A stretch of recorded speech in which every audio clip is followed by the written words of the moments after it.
Hello, everyone. Thank you for joining us today. We're excited to have you here, and I hope you're looking forward to learning more about stemming up and hearing from some incredible women working and leading in STEM fields. I know I am. Before we get started, just a quick reminder, if you have any questions throughout the session, feel free to drop them in the chat, and we'll be setting them aside for the end, and we'll jump right in. So make sure you're comfortable, have some water or snack nearby, and we'll get started. Today's panel is just designed to give you a little more insight on the many opportunities that STEM can open up for you.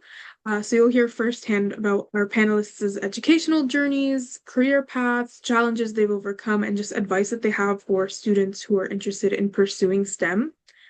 So whether you're curious about engineering, technology, robotics, university and scholarships, career opportunities, we hope you'll leave today feeling inspired and excited about what's possible. So, hi everyone. I'm Mira, and I am going into my third year of computer engineering and management at McMaster, and I was a Python instructor for Stemming Up last year. And about a month later, I came back as a volunteer and took on the role of the mentorship liaison. And since then, I've also been working closely with the committee, and now I'm the vice chair of the Stemming Up program. I'm really excited to be your host today, and I'm looking forward to sharing more about this opportunity and hearing from our amazing panelists with you all. So, for those of you who may be new to us, Revolution really quickly is a nonprofit organization dedicated to empowering young women and gender diverse youth through STEM education, mentorship, and career development opportunities. And one of our flagship programs is Stemming Up. And that is a 2-week program where participants learn programming, business skills, work with mentors, and develop projects that they showcase at a final hackathon. So, to kick things off, let's have our panelists introduce themselves. Could you all briefly share who you are, what you do, and what sparked your interest in STEM? Julia, would you like to go first? Sure. So, hi everybody. My name is Julia. I'm going into my third year of civil engineering at McMaster University. I've been with Revolution for close to 6 years now. I started off at the Stemming Up program, so I'm an alumni. And afterwards, I decided to come back at a capacity of a volunteer, and I worked my way through the fundraising committee and then the Stemming Up committee, and now I'm the chair of the Stemming Up committee. Through my actions within Revolution and my robotics team, which is something that actually got me started into STEM, I won a scholarship worth $120,000, and I'm really happy to be here today. Awesome. Thank you, Julia. That's so exciting. Mariana, would you like to go next? Yeah, sure. Why not? So, hi, my name is Marianna. I'm a robotics engineer at a company called 4D Systems, and I'm contracted out. I'm working at FANUC right now, which is one of the largest and most commonly used robotic systems for automated solutions in the world. I'm, thank you, Julia, and to you too about all of your stuff.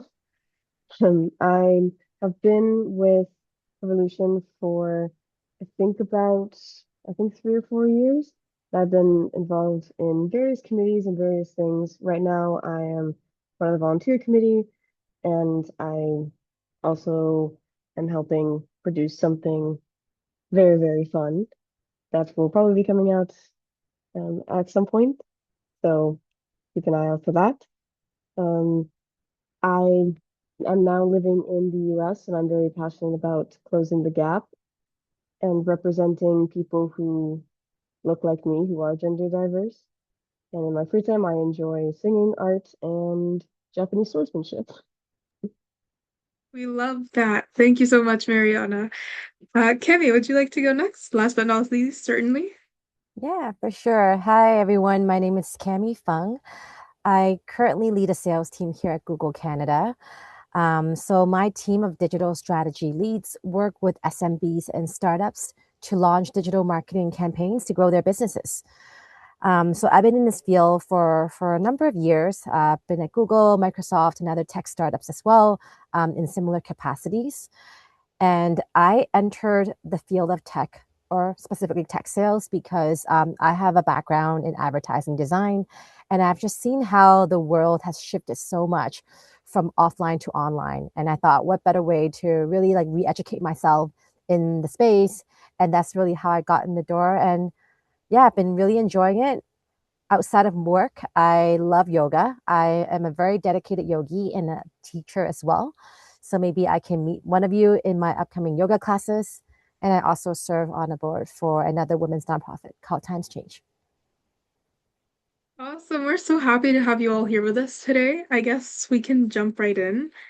I guess my first question for you all, just kind of as an introduction, is what initially sparked your interest in STEM? Like, what did your path into STEM look like, and how did that get you to where you are today? I can take that first question. So I initially started in STEM when I was in Brazil, and I took a summer class very similar to Revolution, and we learned how to program using Scratch. So the very, very basics of everything with block coding.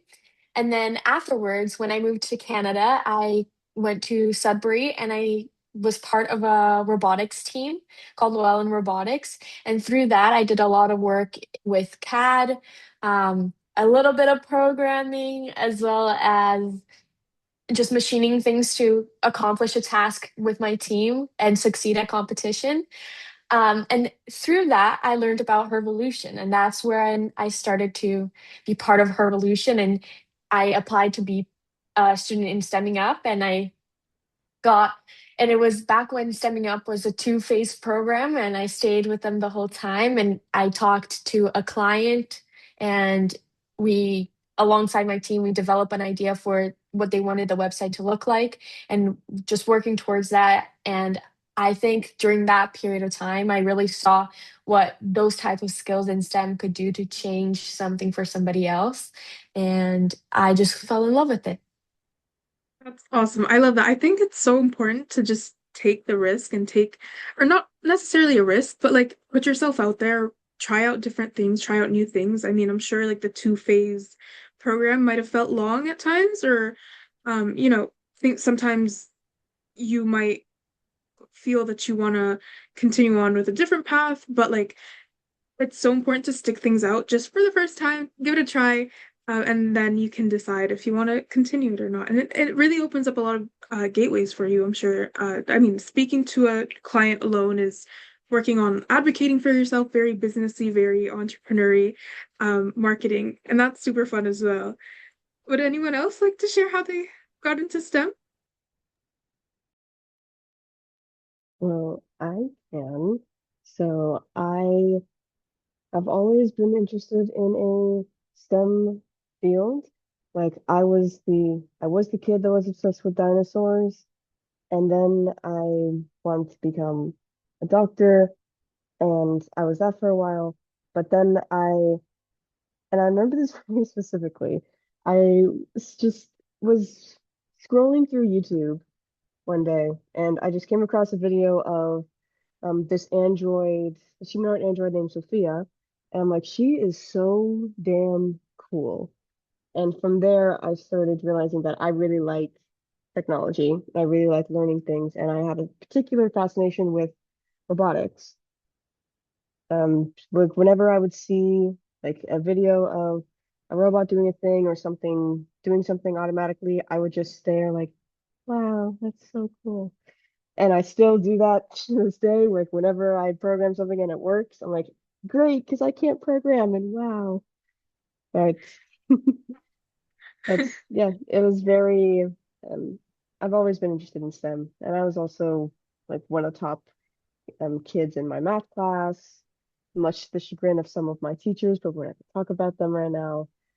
But everyone in my life has like pushed me to go in towards something like engineering or to be or like theoretical. Like I even had at one point my friends say I could be a theoretical physicist, and I'm like, no, thank you.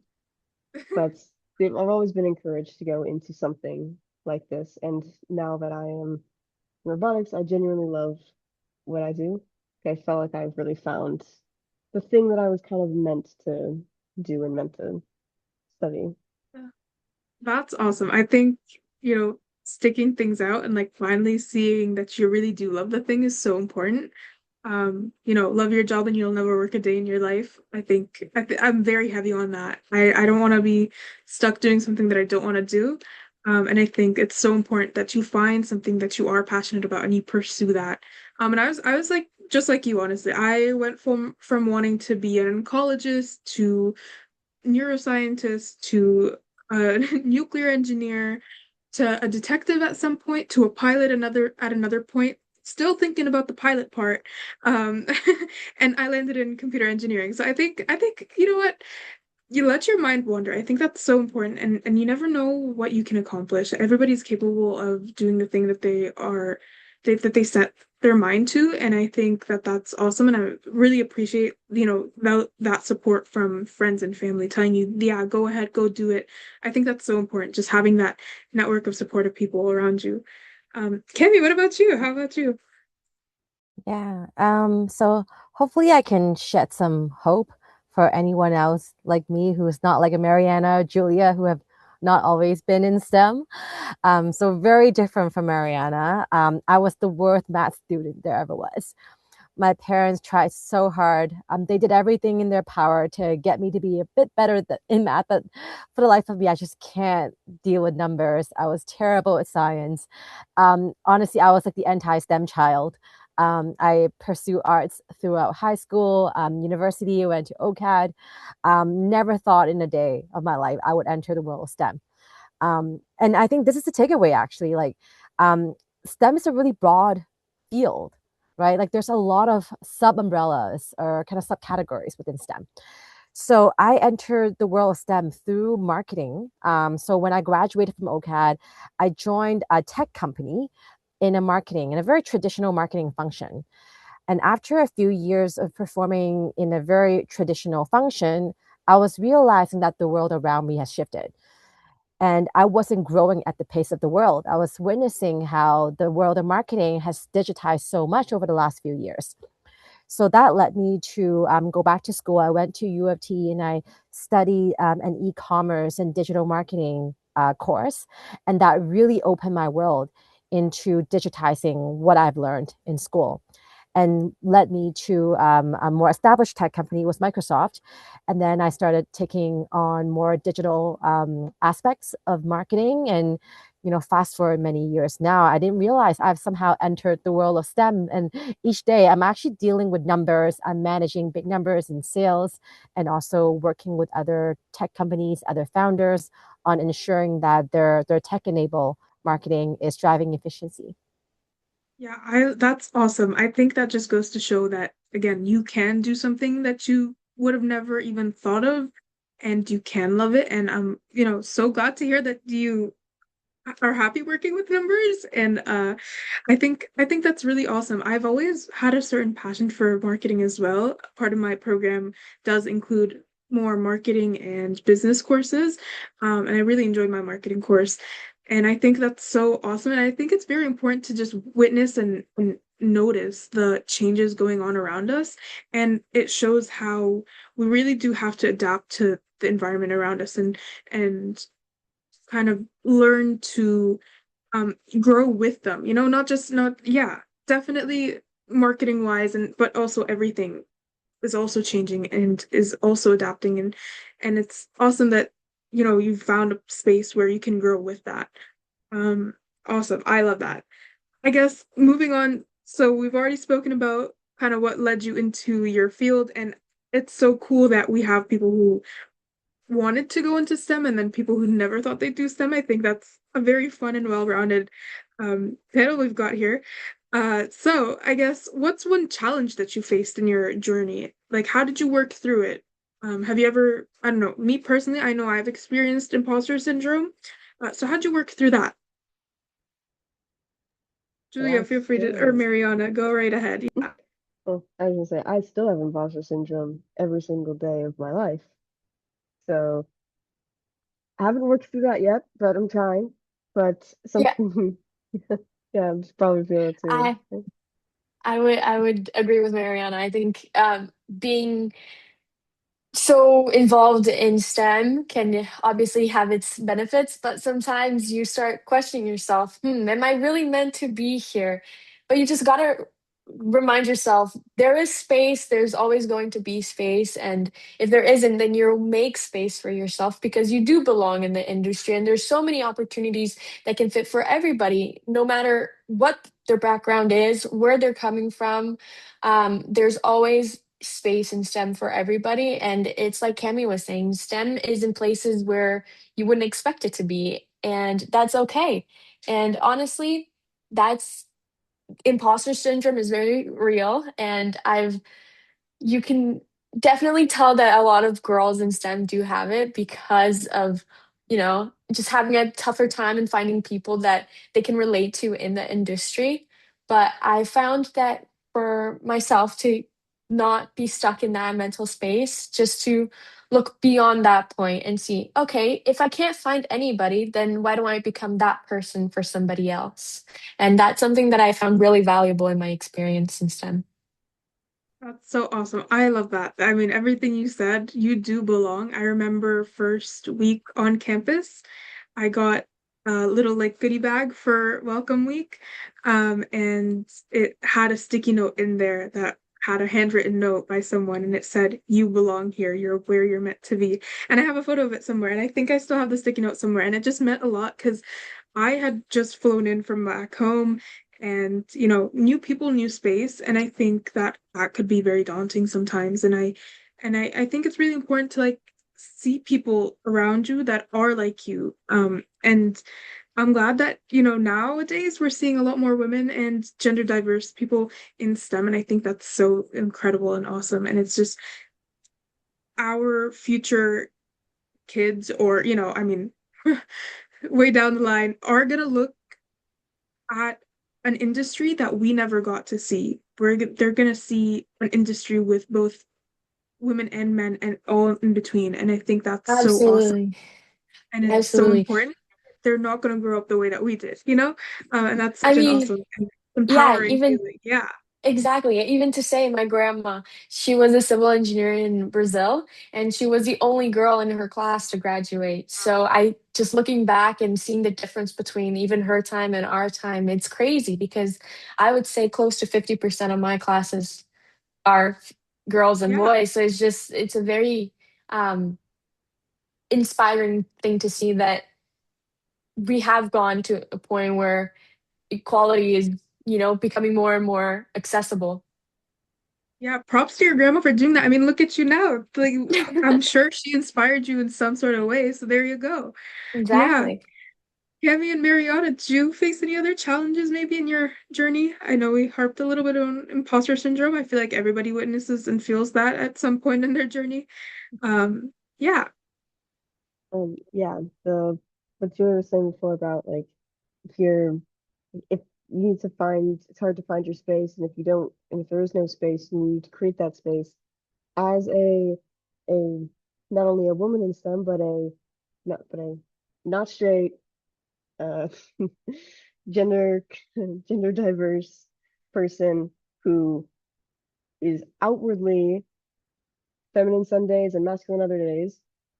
There was not a space for me. So making that space was challenging. And you overcome it by like standing up for yourself. A lot of my peers would say little things or like make little jabs, and it got to the point where I just straight up had to tell them like, guys, all this like here's a list of everything that you say on a regular basis.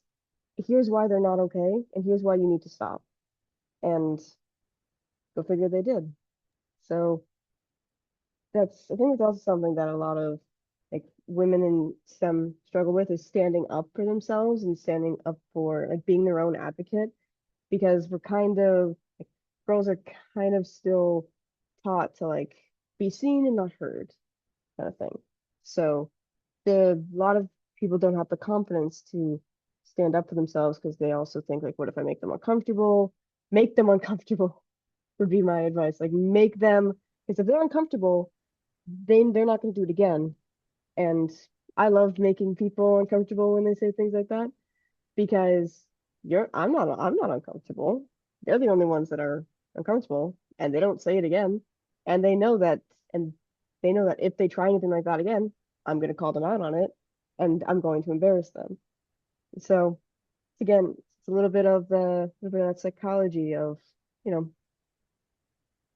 conditioning. I don't know, Yeah, that kind of thing. definitely. But call people out. Yeah. Make your space. Force your way into a space if you need to. Stand up for yourself. If, you know, if that makes them uncomfortable, well, you've been uncomfortable when they said that. So I think it's very important that, you know, we find that middle ground and we find that space where I'm comfortable and you're comfortable. And, you know, if that makes you uncomfortable, then maybe you should do some self-reflecting and, you know, grow. I think there's room for everybody to grow. And I think that's so important. Definitely make space for yourself. There is space for you, and you can make that happen.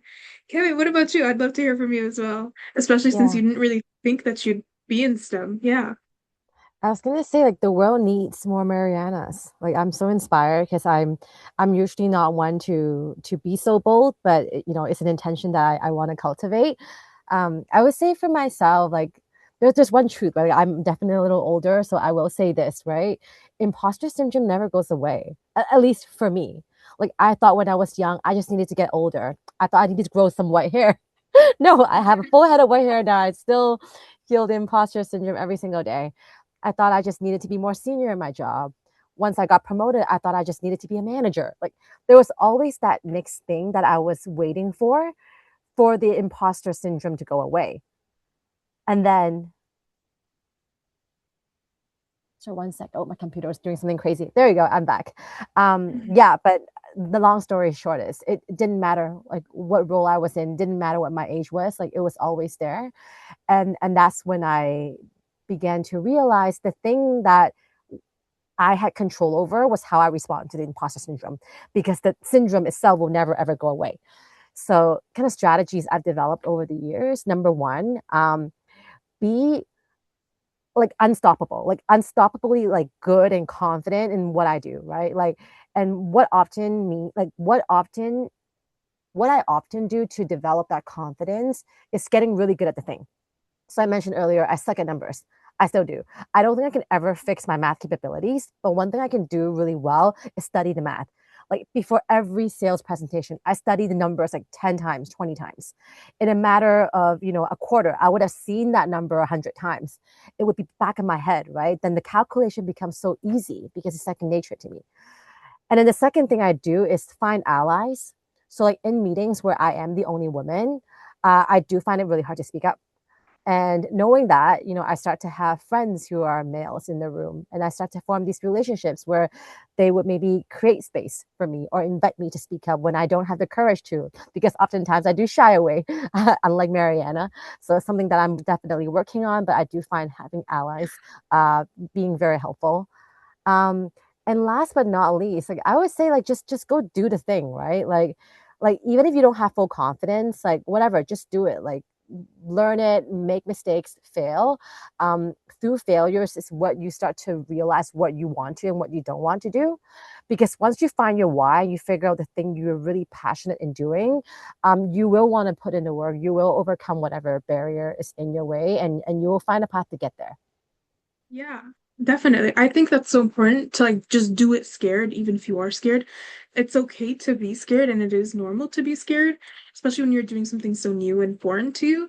But you know, having that again, as you said, like finding your allies and finding people that support you, I think that's so important. And to just make sure that, you know, practice makes perfect for sure. But also at the same time, you want to make sure that you have people that are there to back you up and help you out. And that you know you feel you can lean on, even if it's not like, oh, they're going to help me with this meeting with the numbers, let's say. You know that you can go talk to them if anything does um you know go wrong. Hopefully not, but you know it's always it's I mean, confidence is definitely key, and I tell this story all the time. It's so funny to me. I once I was going down the steps. It's not, I mean, not exactly the same as being in a meeting. I'm sure that's terrifying to some people, but some one day I was going down the steps to my to go home from my school, and I thought I was at the last step, but I was not. So I kind of tripped down the steps, and I landed on the floor. And instead of, I it didn't hurt too bad, so I was okay. But instead of, being totally embarrassed, I just kind of laughed, and everybody there also laughed. And I think, showing that confidence and being confident about it turned something that might have been scary and awkward into something positive and that I can reflect on and think back on and tell as an anecdote in any meeting or when I meet anyone. Um, and so I think that's so important. I think confidence for sure and allies. I think friends and just people that, support you and um definitely like if you're scared, just do it scared. You got this. You're gonna be great. Um yeah, and I think that's awesome.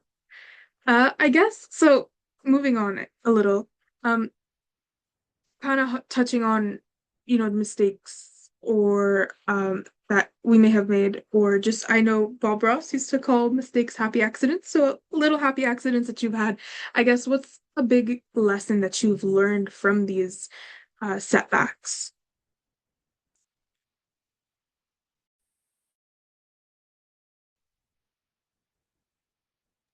Wow, it's a good question when everybody's so quiet thinking.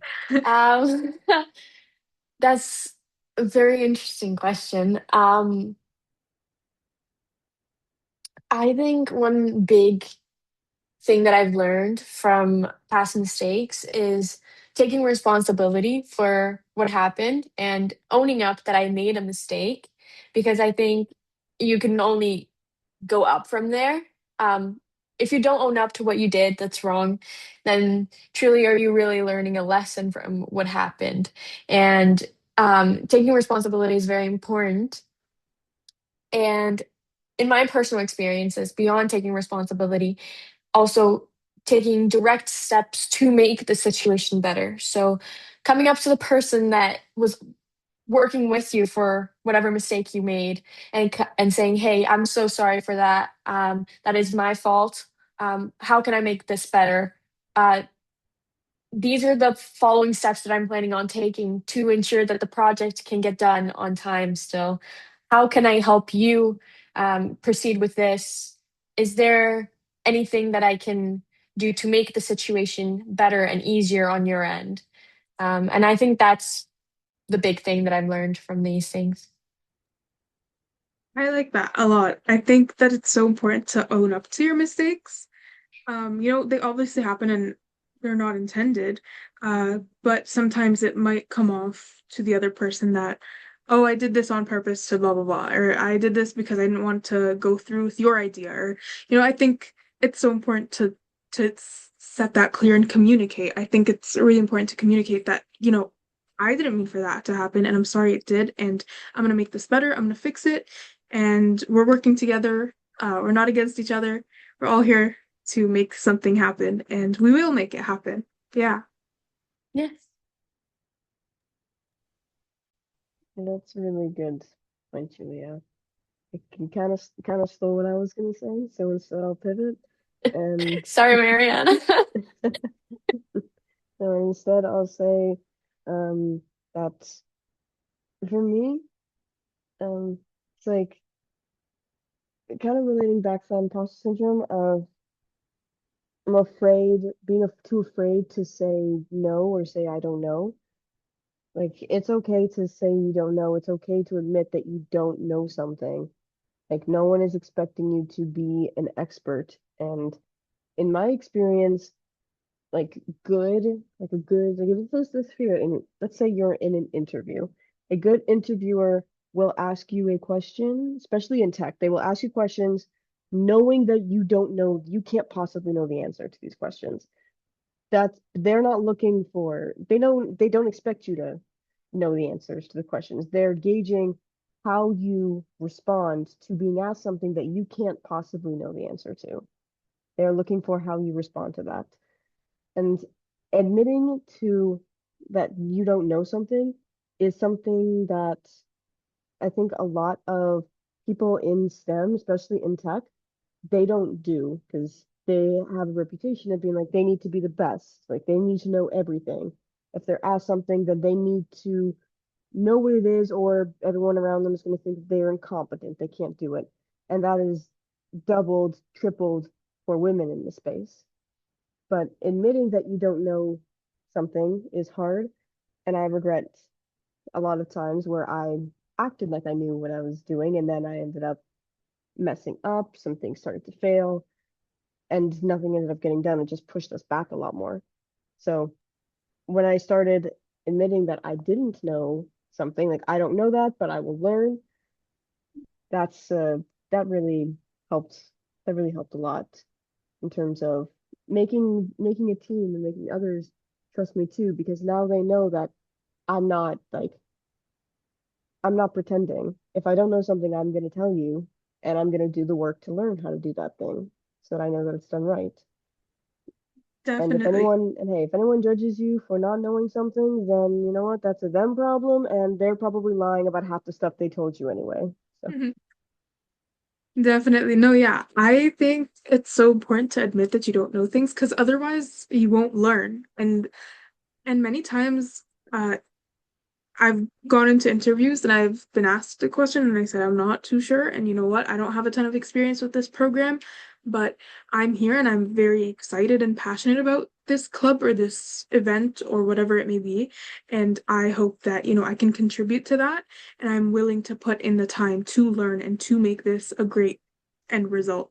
And I remember, I remember one of my university interviews. I the interviewer for after I answered for whatever reason, I guess maybe he got a headache. I'm sorry. But he put his head down on the desk and he was kind of just going like this. And I was, oh, oh no, did I do something? Did I say something wrong? Um, but right after that, like maybe pause for 10 seconds just doing that. And then he asked me a question again. And I replied, completely as I am, as normal, and just tried to be upbeat about it and, act completely normal as if nothing happened. And I think that part of the test is they want to ask you things that you don't know. They do want to put you in uncomfortable positions sometimes to see, okay, in real life, let's say someone does this or you get a client and they ask you a question and you don't know the answer. How are you going to perform in those cases? And so sometimes they're not looking for you to give a fake answer. They're looking for you to say, I don't know. And that's so important. Yeah. Cammy, how about you? I think also, I mean, there's a lot I'm sure that we can learn just from, you know, I mean, as a senior manager as well. Like, I think that's so cool. Um, what's a big lesson that you've learned as well from Yeah. setbacks, maybe? Yeah. Sure, yeah. On a similar vein, yeah, I plus one to the I don't know. I've definitely faked I knew something far too many times. To build on that, I would say is just saying no more often. Like I found that there are many years in my career where I just felt so burnt out because I was saying yes to everything.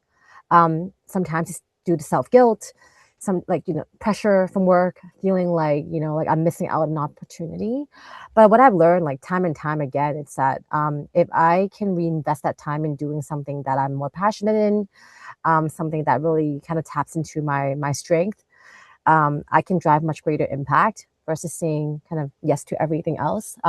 Because yeah, for everything that I say yes to, I'm saying no to something else. So yeah, protecting my time and my peace, I have found to be so like important. Yeah, I And think I think work-life balance is so important. Yeah, Julia, go ahead. sorry, I was just going to jump off of what Cammy was saying. I also, what I found as well as asking for help and not being Mm. shy to say, hey, I don't know this, but can you help me understand this? Can you take a second and help me figure out how to do this thing? And offering the same to people, I think. Yeah, Yeah, absolutely. giving people just a little bit of grace and yourself some grace as well. You should never forget yourself during these things as well. We don't expect others to know everything or how to do something all the time. And so I shouldn't expect myself to be able to do that as well. And I think Exactly. saying saying no to things sometimes is just saying no, thank you. Like I choose myself. I know that I only have 2 hours to spare today. And I really want to take those to myself and just unwind a little bit. And I think that's really cool, especially since you're a yoga teacher, Cami. I'm sure, maybe since it is you mentioned earlier that it's more of like a hobby that you do, but you also do um do it professionally. I think that's so fun that you've been able to kind of merge the thing that you're really interested in, like, and helps you unwind with something that you can work in and help others with. Yeah, that's awesome. So speaking of, yeah, what's something that excites you most about the work that you do today? So what are some like misconceptions maybe that people have about working in STEM? And what do you think is exciting about that? Oh, I'm excited because I get to watch a robot move by itself, and I made that thing. And like I was saying earlier, when I would see that as a kid, I would just smile intensely at it, and I still do that.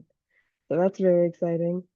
But a misconception is that it's it's it's weird to say with automation stuff because a lot of people think it's easy. Shut up, you're wrong. Like not at all because robots, like programming especially, but robots do exactly what you tell them to, which is good, but they also do exactly what you tell them to. So that's also bad because there's been the project I'm working on now, there's so many scenarios where it's like, okay, everything is set up, everything's good, it should run fine, and then I'll run it and it works, and then I'll change like something slightly different, and then it'll fail. And it's like, but like why? Like, can't you just do this thing that I told you to do? Can't you just know that I want you to do this thing? Exactly. Like, can't you infer? No, it can't infer. But that's a big, I feel like that's Oh a big my gosh. misconception. Yeah, that's a I big think, thing Yeah. in tech I and robots, automation, is that they do Marianne. like you need to I have so many if statements in this program because it's just there's so many if statements and so many conditions because And mhm, you need definitely. like, yeah, you need to set this, those yourself. This isn't like yes. AI where it will just know. That's probably the next step, but that's whatever. For now, um, Mariana, I totally feel you. Even for like a little part of robotics is having the robot do its own thing. So having an automation period of the competition, it would it's funny because the robot takes everything that you say very literally. So if yeah, you, Mhm. it won't, there is no room for any, no, but like I meant maybe a centimeter over more. It's like, no, that's what you wrote. So that's what I'm going to do. And I totally understand that, Mariana. The, when people see it from, afar and don't really know what it takes to get the robot or to be at that point, it can look very easy and it can look like it doesn't take any time at all, but meanwhile in the back scenes you can there's multiple people crying over the code not working or the robot not working. So yeah, yeah. definitely. Or in Definitely. my case, it's just me crying over it because I programmed this whole thing. I'm the only one on this. Oh no. Yeah, no, and I think that's something that's so important too. I was talking to Julie about this the other day, but I think it's so important to not let that get to your head when people say, "Oh, well, this is so easy." I'm sure, like, whatever, it's fine. It's easy. Like, basically decrediting or like no longer making your accomplishment sound like an accomplishment. I think it's so important to recognize even the small wins and even if someone says, "Oh, well, I'm sure that was easy." Okay, well, I didn't find it easy, and I think that deserves me to be happy, and I'm allowed to be happy for something that worked out. Um, and and comparing, I think a big problem that we have sometimes is that we compare, okay, well, this is harder than this, or this is easier than that, so my thing is not so cool, not so whatever. Still though, just because there's a harder thing out there or there's a cooler thing out there in your objective opinion, doesn't mean that your thing is any less of what it is. And I think you have to give yourself credit and you have to celebrate those wins because otherwise, what are you Who's doing going to this for, celebrate them for right? you? Yeah, Yeah, Yeah, exactly. exactly. yeah. Like I've had so many experiences where my friends have done these things. A very specific example is my friend built like this app that he could use to like he put like a motor on like a trash can or something, and he built an app that using some Google stuff. So I mean, there you go. But he built an app for it, and the app was very very simple. It was very basic bare bone. Every time he would show it to someone else, they would always be like, "Oh well, why is it like well, why is it so simple? Like, you should have, like, why don't you have this? And it's like, well, it could, like, their immediate response for from a non-STEM, non-tech person is to like kind of criticize it and be like, but why can't it also do this? Because they assume that Mhm. that's easy to do. But every time they showed it to me, I'm like, oh my God, that's so cool. Because like I kind of understand. I've never built an app, but I understand enough to know that that's Mhm. hard.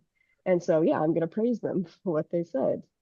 And I think that's a Definitely. big, and that's why like STEM education is so important, is so that people, even if they don't like do it, is so that they just realize how much work goes into all of this and why when something happens, even the small things, it's a big deal and why they deserve to be celebrated.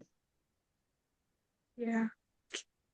Cammy, what else have you, I guess, I mean, just like something that you've like a common misconception maybe in your work, I guess, Mm. that you could share with us. Yeah, actually, maybe I'll go back to the first part of your question Mm. and kind of connect it to the Yeah. misconception. What I'm really excited about is AI. Oh I'm yeah. sure, like everyone else, like AI is moving so quickly. And yeah, it's been a lot of fun just like watching the speed of AI and watching how it like kind of just streamlines and makes everything so much simpler. I would say the misconception is like technology. I mean, like different robotics. I Mm. feel like it's a very different space. But I feel like technology and like just bringing efficiencies and digitizing like offline workflows could feel a lot more complicated than it is. I have witnessed mom and pops, SMBs, like really embrace technologies to bring their businesses online. And the stories that I'm hearing so fascinating because things that would take them previously, like days or months or years to do, can now happen so quickly with the AI. Even within my Definitely. team, I used to run this quarterly planning process. It would take me days to build this very extravagant spreadsheet. A new joiner on my team has now automated the process, and he's done so in the span of one evening. Oh And he wow. tells me now every single quarter when we go about revamping this quarterly process, it'll take him 15 minutes to update the data. I know I was so fascinated. I'm like, you can totally replace me now. I'm no longer needed on the team. But it goes to show that like maybe just like invest the time in learning AI is changing so quickly. We can be very surprised at what we could do if we invest that time in kind of learning how to automate. Cammy, Definitely. then I think sorry, Mira, but then I have a question for you because this Mhm. is something Mira and I were discussing another day. But Mhm. what would you say to those people that are scared of AI? Mm. yeah. Yeah. If they're scared of AI, I would say the first thing I would ask them to do is like maybe just a very simple prompt. Like the thing that I think people often don't realize they're already using AI. Like Google as a search engine is the Oh most yeah. powerful AI tool. And it was the first AI tool that was ever created. People don't realize they've already been using the AI. Try Hmm. asking Google to do a very simple task for you. Start asking Google to solve a problem and to like add complexity to that problem. And then before they know it, they're going to be learning so many new tools and ways and ideas, right? And now even talk to Google to solve interpersonal challenges. I think it's just adding it day to day to work on different tasks and challenges versus like thinking about what it could not do. So yeah, maybe stop boxing technology based on your prior knowledge and start having a conversation to see what else it could do. Well, Definitely. I'd also tell them, don't be just don't be scared of AI. AI is very stupid. Like AI and tech and like this is very stupid, very simple technology. Like at the end of the day, a computer is a bunch of ones and zeros. And AI in particular has been marketed, and we've all been primed with the media that we've consumed and the fiction we've consumed. And when we hear AI, we think of this super powerful thing. It's been marketed very, very well. It's not. It's very like a lot of AIs are very stupid, very simple, like very much. There's a reason why an AI hasn't taken over the world yet, and that's because they can't. It's not sophisticated enough to do that. There's a reason why AI needs to why AI art needs to take art from other people to make their own. It's because it is not smart enough to make something on its own. It's Yeah. always Yeah. AI at the end of the day. AI at the end of the day just references everything that already exists. That's all it Mhm. does. Mm. It doesn't make something new. It just references everything Mm. else. Yeah, And I I think guess ultimately, sorry, go ahead, Mira. no, go right. Go ahead. Go ahead. No, I was just saying, I know, I feel like we're going on an AI tangent. This is such an interesting space. Um, Yeah. I, I was gonna add too, like, I do think like humans are becoming even more critical. Like as AI evolves, Yeah. critical Mhm. thinking skills are really important. Like the reason why I was able to automate that workflow with my new joiner was because I deeply understand our organization's challenges. I deeply understand the problem, right? So I think as humans, it becomes even more important for us to take the time to figure out like what are we solving for, and then once you have that, which no AI can ever answer that for you. Once you Yeah, have that deep understanding, like using AI then becomes a lot more meaningful and less scary as well. definitely. And I think also like it's so interesting. Like here we have, someone saying that it's not super powerful, and then versus it is super powerful. And I No, think that's it's just very simple in no. its Oh, current sorry. state. It's very Yeah, simple in its current state. yeah. It's I think powerful, but it's simple. I get that. Yeah. So I think it's so cool to like, I think it's important to like know the strengths and the weaknesses of the tools around you and know how to use them in order to benefit yourself, right? So I think, referring back to like a project we had in first year engineering, we worked with a client that had Usher syndrome, which meant she had visual and auditory impairments, and she had trouble um, placing her pots on her stove because unfortunately she wasn't able to see as well as others. And so one thing that we did, or at least what my team came up with, was as simple as a silicone mat with different like brighter colors on it that outlines her pot stovetops. And from there, it seems like such a simple solution, but it works and it was helpful for her. And that's how we make things accessible and that's how we make things better for the future. Sometimes it's not so complicated and it doesn't have to be so complicated. But it works, right? Um, yeah, and I think that's awesome. I think that's, AI truly, yeah, AI is such a wide space and it's ever evolving, honestly. And I think that's so cool. It just means that there's more for us to look forward in the future. And I guess to kind of to like wrap things up, what's something that you're currently working towards, and like what would you recommend for high school students that are looking to get into STEM? What's a tip that you have? I would say find a place where you can explore it, whether that's, joining a summer camp, a workshop, um, talking to somebody that is in STEM, but finding a resource that you can rely on and just explore the topic without having an intimidation factor. Just put yourself out there and see what comes out of it. Definitely. Yeah. Put yourself out there. I mean, you might hate it, you might love it, right? Yeah, definitely. Exactly. Yeah, I'd say kind of on similar lines. It's like if you're interested in something, just go do it. Like just go do it, go research it. Probably research it before you do it, just because. But go research it, go look it up, and then go and do it. Like if you're interested in if you want to learn how to like 3D model in CAD, there's plenty of resources for you to go and do that. If you want to learn like how to program, plenty of resources for you to do that. You just need all of these resources exist. You just need to be motivated enough to go and find them. And if you genuinely do of something, like if you get excited, if you have a thought and you research it and you get excited learning about it and you get excited the more you research it, that's probably an indication to you that this is something that you should probably look more into as a career. If you have a thought and you research something and you lose interest and you're like, I don't really care, then maybe wipe that off the list. That's no longer viable 100%. to you. And there are plenty of like you don't have to get something like physical. Like for me, a resource that I really like is a website called Tinkercad, which has 3D modeling, um, circuitry, and coding properties all in one. And I really like using their circuitry apps because You can put a virtual breadboard and a virtual Arduino and a bunch of lights, and there's a bunch of other stuff there. And you can program that Arduino. It's really good for like basic simulations. So really good resources like that exist and completely free. You just need to go and find them, and you need to be motivated enough to go and do them.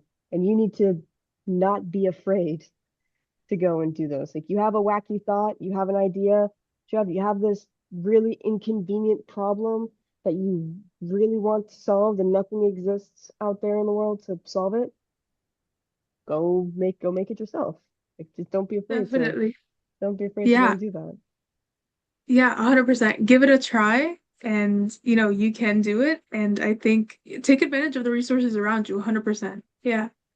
Yeah, I'll build on that as well. I think like the just like getting started, I think is so like undervalued. Often the biggest trap that I see university students, and then when I interview like in university students, it's like you graduate from school and then like you have no experience. And every job out there is going to require like 2 or 3 years of experience, even for a junior Mhm. role. It's like, well, how do I get that 2 or 3 years experience? You can actually get that in high school. You can get that in university by building the thing, right? If you're interested in like robotics, build a robot, right? If you're interested in math, like maybe create an app, right, that solves math problems. Like whatever it is, start prototyping early so that when you're done school, you already have something to take to your employer to show that you have creativity, you have problem solving skills, you have critical thinking skills that is so going to become so important like as AI evolves. These are skills that no AI can ever take away from humans. Definitely. I think my mom always said this too. It's like the hardest part is starting, right? So once you get into the groove of things, there you go. It's just you got to give yourself that extra boost. And hopefully everything will, come from there. 100%. Yeah, so that was awesome. Thank you everybody for answering questions. Just because we are running a little late, we ask that, the audience leaves any questions that they have in under this recording, whether it be posted on Instagram or YouTube, leave it down in the comments. And I'm sure we'll get to those questions and answer them. Yeah. So now that you've heard from our panelists, let's talk a little bit about how you can become a Stemming Up participant yourself. So if you're interested in applying, you can scan the QR code and access the application. We encourage everyone who's interested to apply and put their best foot forward. 100%, always. So, Stemming Up is open to girls and gender diverse youth between ages 13 and 17 who live in Ontario. And then priority is given to students facing barriers in accessing STEM opportunities, such as financial barriers. And we're looking for participants who are excited to learn and fully engage in the program. So the application itself is very straightforward. You'll provide some basic information about yourself, tell us about your interests and career goals, and complete a short coding placement assessment. But don't worry if you haven't coded before, we teach everything from ground up. And so there are no right or wrong answers. We just ask that you're answering honestly and avoid using AI. And through the program, participants can earn up to 40 volunteering hours, receive mentorship, build their professional network, and then use their final project in their future portfolios. So we were just saying, start from high school. There you go. There's your project. And then you can become eligible for reference letters, for scholarships, jobs, post-secondary applications in general. In terms of the program being accessible, we want it to be as accessible as possible for everyone. So that's why we do offer a Wi-Fi subsidy that is need-based, and it's up to $100 per student, as well as laptops, again, for eligible low-income participants. So to be considered for these supports, you'll need to submit your household income documentation as part of your application. And then finally, before applying, we encourage that you check our Stemming Up yearbook from last year, which I will leave in the chat. I'll leave the link in the chat, sorry. But it can also be found on our Stemming Up page on our website under the FAQs section. So finally, as a reminder, the applications close July 24th, and applicants can expect to hear back from us by July 31st. So if you're interested, we encourage that you apply as early as possible because spots are limited. And that's it. Thank you so much to our panelists, Cammy, Mariana, Julia, for taking time to be here today and sharing your experiences with us. I know that I found it super helpful and really appreciate your insights and honesty. Thank you for our stemming up, and thank you for again just taking the time out of your day and joining us and making our Stemming Up program what it is today, especially our incredible support and collaborating partners from Okta. So thank you to those. And this, Stemming Up is an amazing opportunity. So have at Take the it. leap, apply, And say yeah, yes, apply, please apply. If you have any take the questions chance. during, yes, What do have we it. been what have we been saying this whole time? Do it. Just do it. Do it. Yes, exactly. And if you have any questions about the application process, you can contact us at the email you can see on the screen right now, and we'd be more than happy to either reply to the email or jump on a call. And yeah, that we're now at the end of our session. So I'd like to again thank everybody for participating and making this event fun and engaging. And please be sure to follow us on Instagram at HerVolution, and feel free to stick around to ask the question in the program. And have an amazing day.